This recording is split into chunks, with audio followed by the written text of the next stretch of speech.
बहुजन आघाडी आणि सगळे आपले जे आपल्या समाजामधले जे पक्ष आहेत ते सर्वांनी एक व्हावं, म्हणजेच आपण पुढे जाऊ शकतो. पुढे जाऊ शकतो, नाहीतर मग सगळ्यांना असं वेगवेगळं राहावं लागेल. त्यामुळे सगळ्यांनी एकीकरण फार गरजेचं आहे. एकात्मता ठेवणं फार गरजेचं आहे. सगळ्यांनी एकजुटीने यायला पाहिजे आणि आपल्या समाजाला असंच पुढे न्यायला पाहिजे. शिक्षणाला पाठिंबा द्यायला पाहिजे.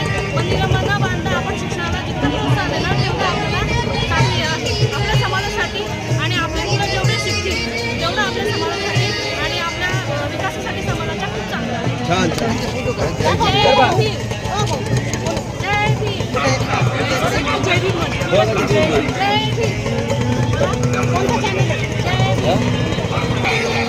आणि नामांतर दिनाच्या हार्दिक शुभेच्छा.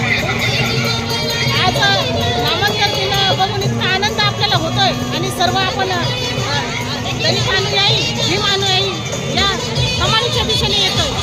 पण अशीच जर आपल्याला पुढे पुढे सत्तेचं जायचं असेल तर आपण कुठेतरी आपल्या मानसिकता चेंज केली पाहिजे आणि एकजुटीने कुठेतरी सत्तेपर्यंत पोहोचलं पाहिजे. कारण की अशी आपली खूप दिसते, एकी दिसते आपली 6 डिसेंबरला, 14 जानेवारीला, 13 ऑक्टोबरला आणि 14 एप्रिलला. पण अशीच एकी जर आपण एकत्रितपणे जेव्हा निवडणुकी काळामध्ये आपण जेव्हा एकत्र आलो असतो तर आपला कसा सत्तेपर्यंत आपण निश्चितच पोहोचलो असतो. तरी मी सर्व आपल्या विविध पक्षांच्या नेत्यांना आवाहन करते. माझी एक तुम्हाला नम्रतेची विनंती आहे की तुम्ही एका निळ्या निशाणाखाली या आणि सत्तेपर्यंत पोहोचा. कारण की सर्वसामान्य जनतेची फार दिशाभूल होत आहे.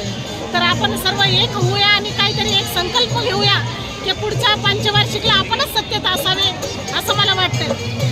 आणि या प्रसंगी शहीद गौतम वाघमारे आणि जे काही आपले शहीद झालेले आहेत त्यांना सर्वांना मी विनम्र अभिवादन करते.